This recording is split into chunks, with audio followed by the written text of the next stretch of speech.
Okay. So Nick usually communicates on the chat window. So if you guys click the blue little chat icon at the top left, you'll see the chat there. I'll try to keep an eye on it and repeat anything that Nick types in there. Cool. So we can finish up. We were just talking a little bit about the reject button update from Benjamin. I guess for Ato and Nick, do you want to just give a quick rundown? I know you put something on GitHub there, but what are you thinking for next steps?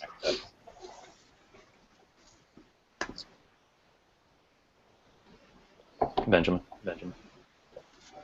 Oh, so yes, I'm gonna finish the email. So Peter wanted to be wanted moderator to be able to send manual email, including like for example communicating why the file was rejected, and trying to get them to change things, correct things, or resubmit. Cool. I do have a list. I sat down with Peter a few weeks ago, so I do have a list of let's see if I can quickly find it. So the next one on the list, so sending an email, an automated email for people who haven't added metadata after 24 hours. That was the second change that he would want to. Okay. Yep. I see. It looks like that's 157. Okay, so maybe I should write that down. Well, I'll drag it into the top of the ready column. Okay. I mean, do you want me to tell you everything that's on my list right now? Well, it'd be nice if we can get it. If we can get it into issues, then that's promising because either you can pick it up or someone else can pick it up. We know that if someone's asked you to do it, then we at least know it's a priority. Okay. Okay. So the next thing is that Peter said is attaching photos. You wanted to say? Oh, yeah, that's covered as well. If we wanted to. So that was the third one, and then the fourth one is social media integration. And I think I might have some question for him. I wrote anytime, and I don't know why I wrote that. I probably should ask him. Yeah, I don't see any issue around the social media integration. So yeah, if you get more details from him. Well, he gave me an example. So somebody just submitted something to Safecast. If people wanted to post that on their Twitter feed, it needed to be an option. Yeah. Here, I'll throw an issue in here.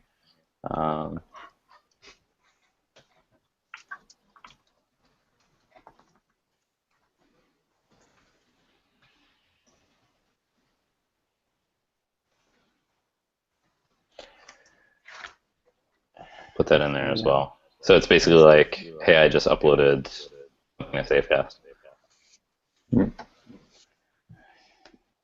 And I have a couple more. The fifth one, I guess right now we can download the original CSV, but Peter said it would be good to download the converted Google Earth KML. Okay, I'm not too familiar with that.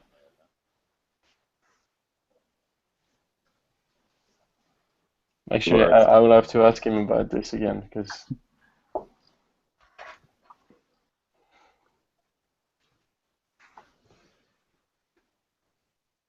Yeah, I'm not too familiar with KML, keyhole markup language. Is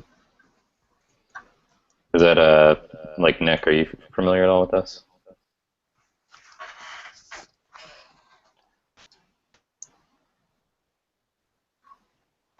Looks like it's for like identifying buildings or something like that. Yeah, I would have to confirm. I probably should have taken better notes for that one.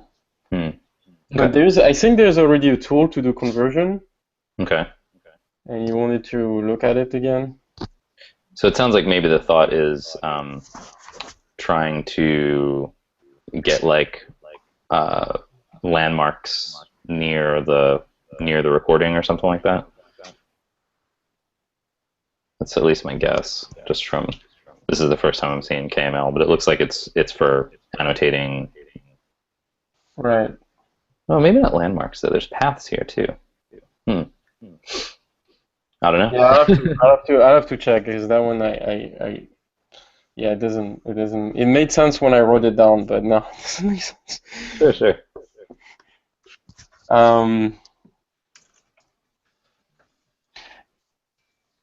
And then so I have a 6 and a 7. So the 6 one is only for approved. Show my drive on the Safecast map. Oh, I see. So they can go And back to their upload. and actually it says Nick can explain it. Oh, we have them. I wrote that down. Yeah.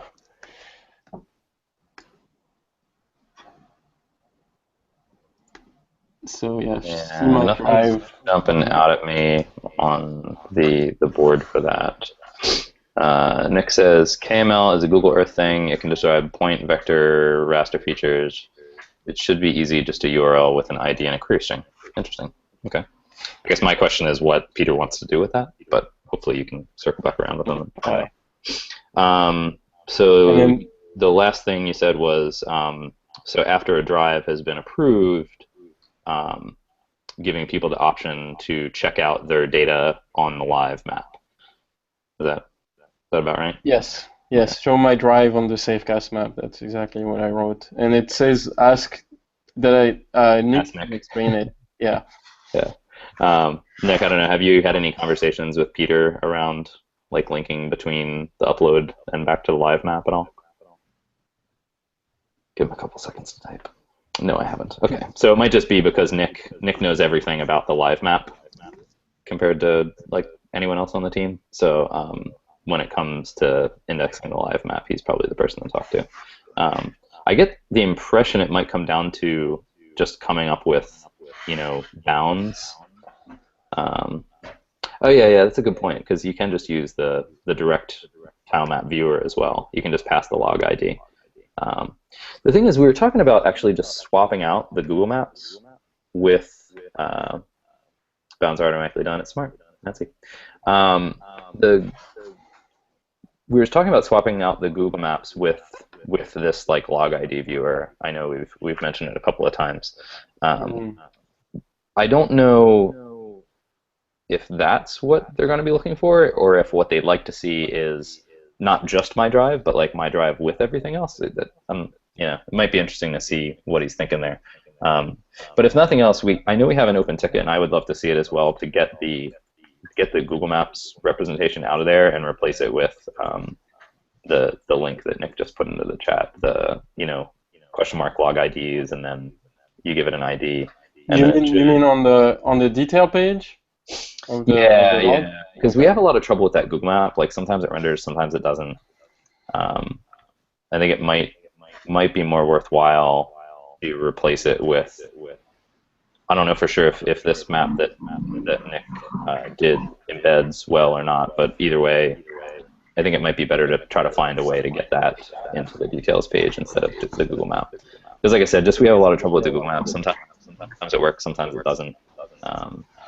It can be pretty slow. This looks like it might be faster and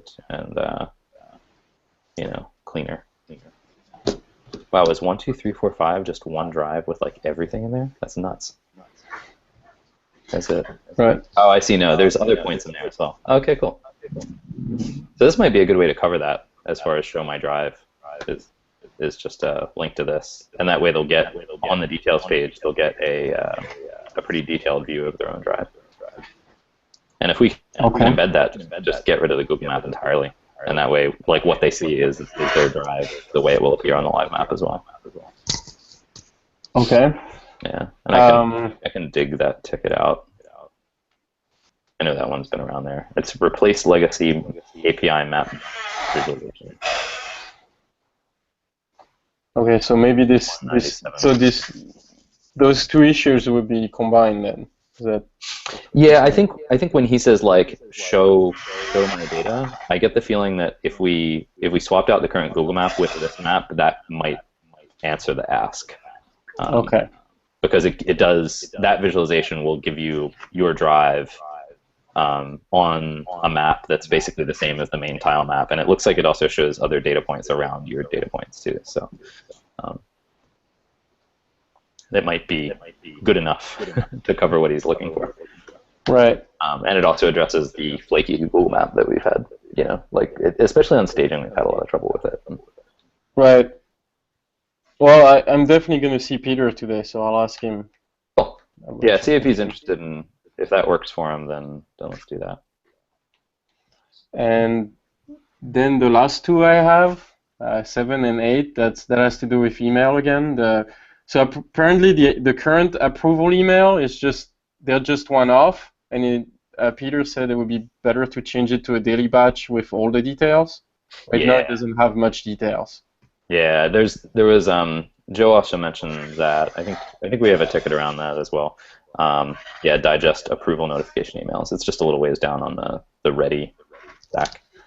Um, And right, One of the things they were interested in doing there as well is also having the email contain image links back to the server, so that when you open the email, uh, you get more or less live representation of whether or not the drive has been approved. Because Joe okay. says one of the things that he runs into a lot is he'll he's busy during the week, and then he'll ignore the notification emails and then come back in on Saturday and then like click through them only to find out that like most of them have already been approved anyway. Oh, so some way of pulling like live data. Yeah, Or which I think the way I'm pretty sure, not to get too deep into implementation, but I'm pretty sure if we make it an HTML email, Mhm. and we put image links back to the API server, um, Okay. and then have the server generate either you know, like basically a little image that says like approved, whatever. Oh, Um, sure, sure, sure. then That, anytime you reopen the email, you should get new images. Um, and that seems like it might be a good way to let people see what's going on. okay. If that doesn't seem feasible, another possibility is actually maybe just making like a page on the API site of unapproved drives, because then it would definitely be live status right there. Um, Mm. so maybe we could do like a digest email and then a single link that says click here, and they get a big view of everything that has been approved or not, on the Mm. API website. That might be a better way to do it, to be honest, because then you don't have to worry about whether or not their email client allows hot images or not. Right. Okay. Yeah, I And remember we've talked about that one with Joe in the past for sure. right. And then the last one related to that is going through the approval list and removing some people, I guess. We have like a There's pretty big people. moderator list, probably. There's some people who are not really involved with the project anymore. Yeah. Like I guess maybe like Paul and Kevin, I think. Yeah, I mean, although I don't know if it hurts to. Well, maybe they want to get off because they want to get rid of the spam. Yeah, yeah, it's something like they might. It is. It is pretty noisy. I'm on that list, and I just filter it out for now because I want to be a moderator so I can like poke around the site a little bit more, but I'm not up enough on like what qualifies as good data or not. So, Right. um, And but so yeah, that's it. that should be pretty easy. I think I could even pull that list now and see. Maybe I'll hand it to Sean and he can make a call on who should or shouldn't be in the list. Right. Um, and that's it actually. Those are the 8 things I have listed. Cool. And so do you think it would make sense for me to sit down with Peter first before I push anything into staging, since I'm gonna see him today? If you're going to see him in person, that'd be great. Yeah, Like if I'm you can gonna just see open him your in laptop and person. show it to him, then go for it. If not, I mean, staging, so long as it's pushed to a branch on the Safecast API repo, it's really Okay. easy to push stuff out to staging. So like if you're going to see him in person, do that. Um, but don't be afraid to push stuff out to staging. It's pretty easy. So I can click that button for you for now, and then we can just have Sean add access in Cloud 66 pretty quickly, I think. So then you can push it yourself anytime you feel like it. Right. Yeah, and I might have some question later about Git for you. Yeah, sure. I think right now I only have. Well, I probably should change my Git client. Right now I'm just using GitHub Desktop because I thought it was better. Maybe for GitHub, but I have a feeling that it's not. I like source tree myself. That's Source my tree, favorite. yeah. Yeah. I probably need to change to that. It's a little more visually dense than the GitHub one, so it might take a little getting used to. Well, I think I was using it before. I was working Okay. at a game company and we were using it. So I probably should use it again.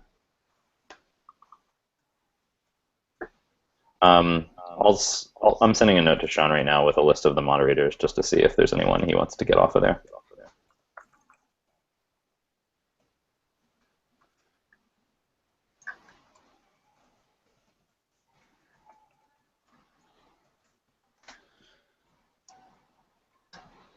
I'm going to rejoin the Hangout real quick.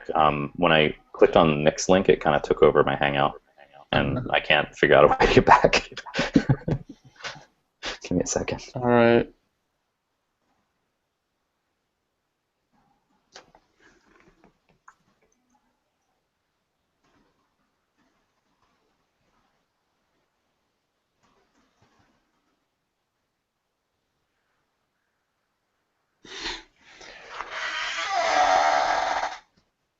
Okay, now I'm back. Nick, I may have missed any chats in the meantime in the last 10 minutes or so. So I don't know if... Can anyone tell me if Nick said anything in the last 10 minutes or so? I don't know what. Okay, Nick just told me now. Okay, good. Okay. Usually I try to repeat what Nick puts in the chat. So, but since my screen was just like nothing but Safecast map for the last 10 minutes or so, and Google Hangout chat is not persistent, which is always such a bummer. Cool. So yeah, I dragged pretty much everything you mentioned up a little bit higher in the ready column. Pretty much everything was in the ready column already of the waffle there. So updates.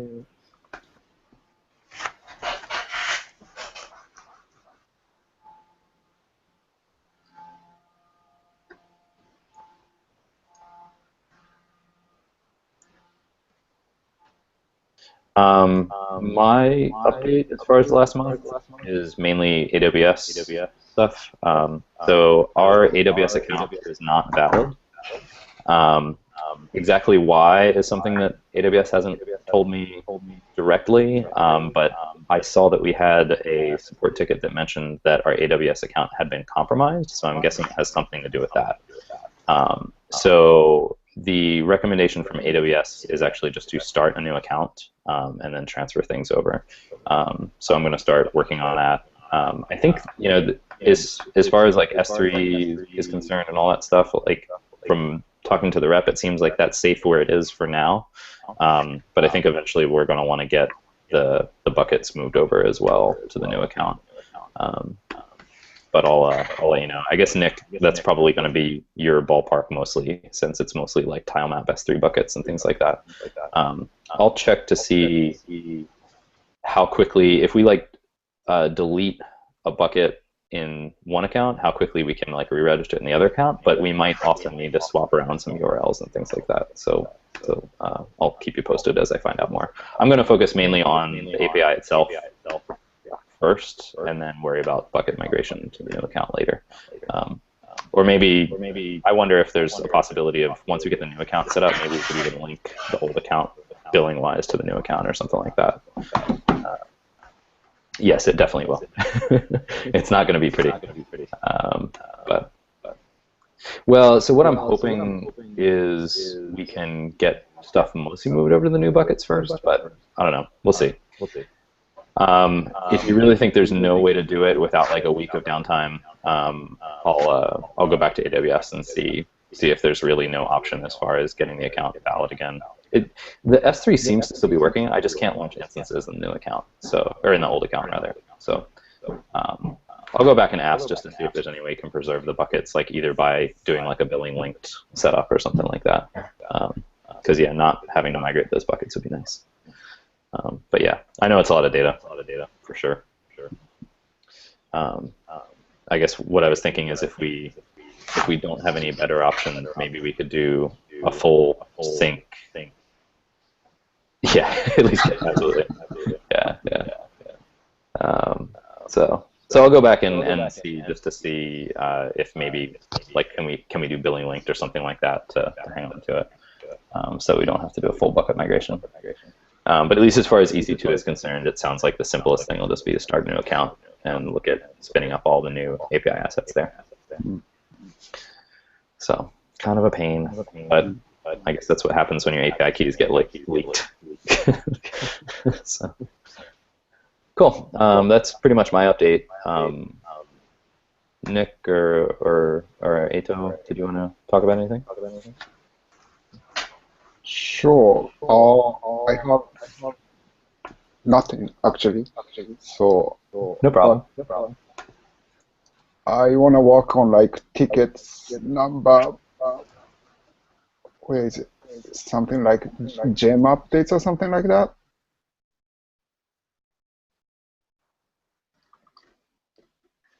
You said gem updates? Yes. 191. Cool. Is that the to avoid vulnerabilities? Interesting. And also, I want to update everything, including Rails, Ruby, all the stuff. That would be awesome. So there's a ticket 170 that has like a big list that Avadni made for us that covers like almost any kind of modernization that you might want to do. There's a very good chance she covered it there. Okay, I want to do that everything before Rails 5 is released. Yeah, that'd be great. Yes. So. Yeah, we'd really appreciate that. That was sort of, I took a stab at it a while back, but the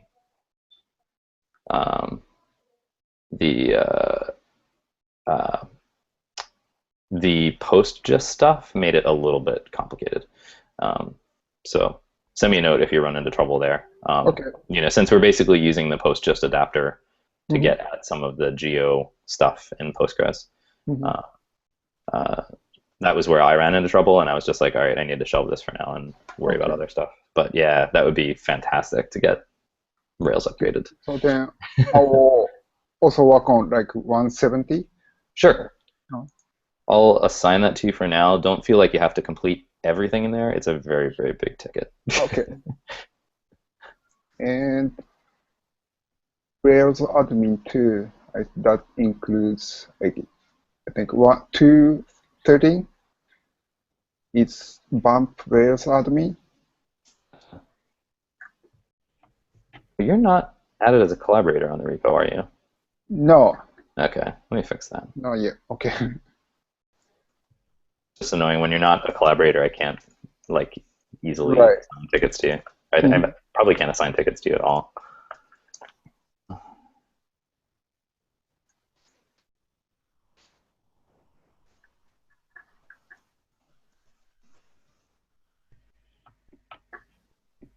That's Sean to add you as a collaborator. Cool. Yeah, general upgrades would be great. I'll take a look at that ticket just to see, because I noticed one thing, the schema thing has already been done. It's possible a couple of other things have been done already. So I'll run down that list real quick just to see if maybe there's some other things that can get checked off. Okay. And there's also, keep in mind the plan to move to AWS at some point as well. So if there's like very operational stuff on the list, we can also punt on that until we're off of Cloud 66. So hard to say exactly when that'll get done, but I'm hoping soon. That's kind of the main thing I'm looking at.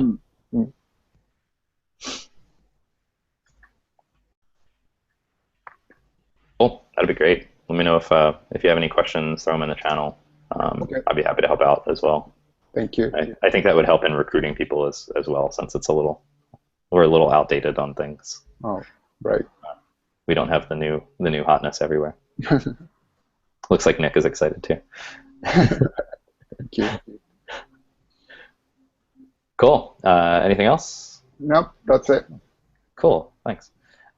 Nick, did you have anything else you wanted to discuss? Oh, I know Sean mentioned those drives. I'll come back around to that. Colin, you just joined, but I don't see any audio from you. Oh, now you're muted.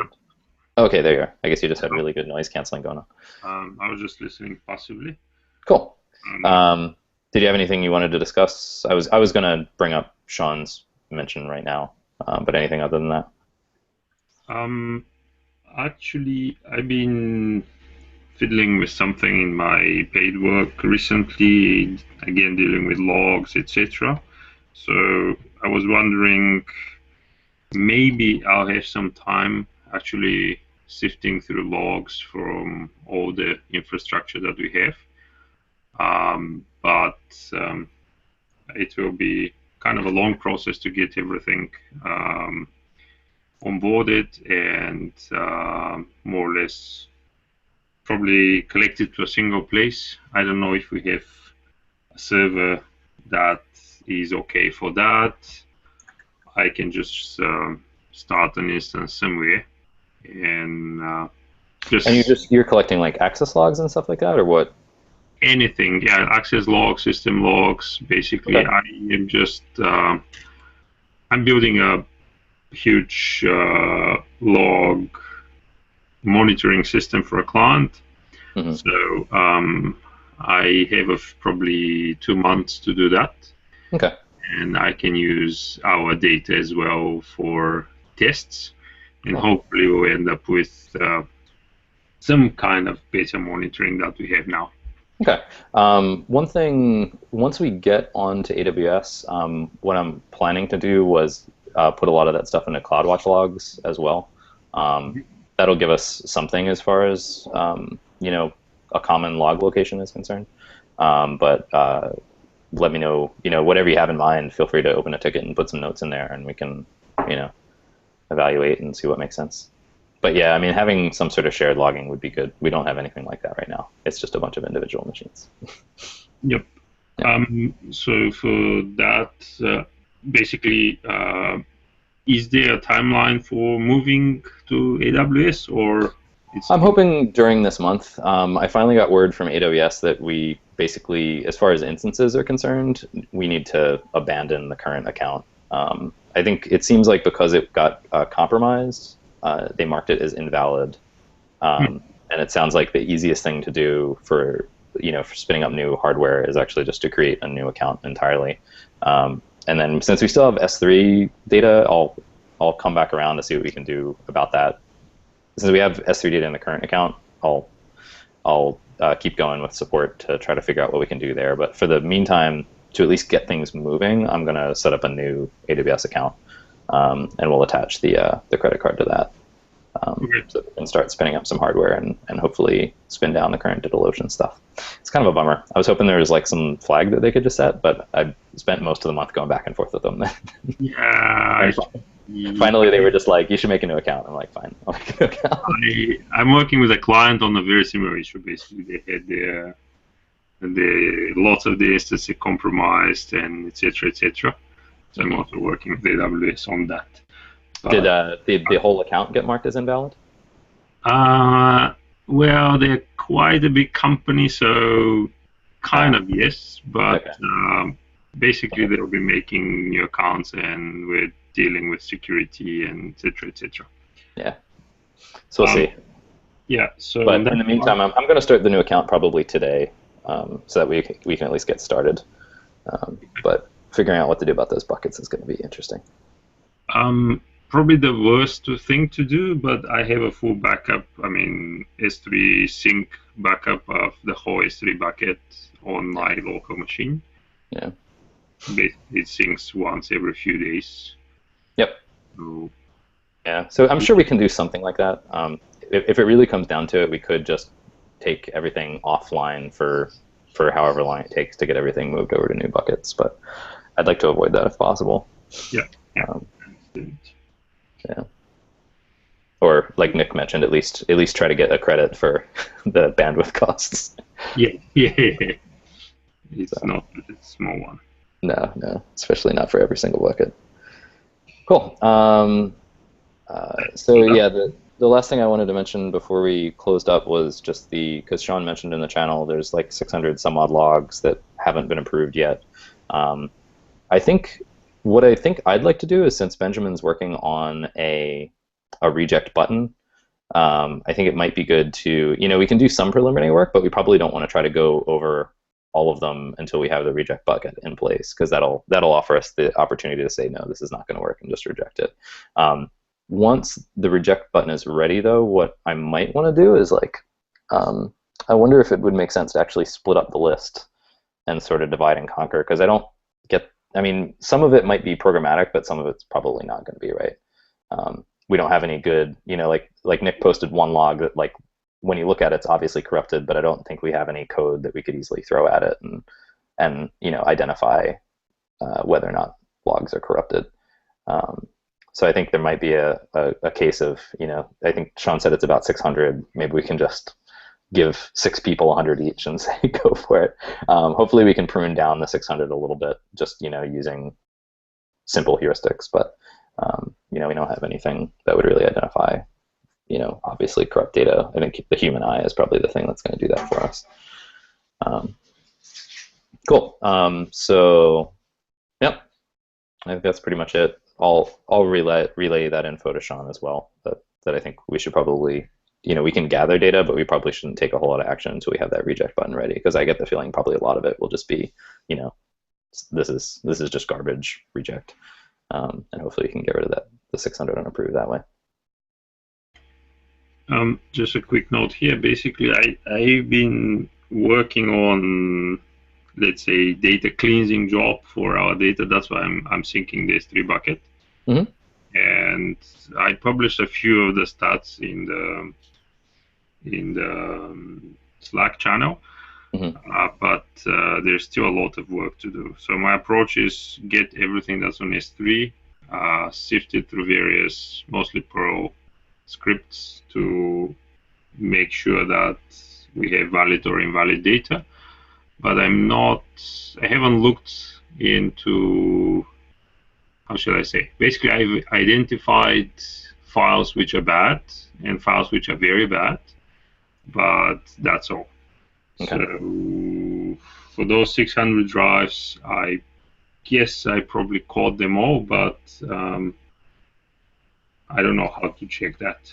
Well, Nick posted a query in there in the API channel and a CSV of, I think, all the processed but not approved logs. Did you see that? I can send you a link. Yep, I see that. Yeah, so if you have, I don't know, do you have IDs as well, or do you, I don't know. Log IDs is the last one? Yeah, okay. Yep. Yeah. Okay, so if you could cross-check that, I mean, if there's any that you've already identified as not useful that are on this list, then that's fantastic. Just make a list of that, and as soon as the reject field is ready, we can just reject them outright.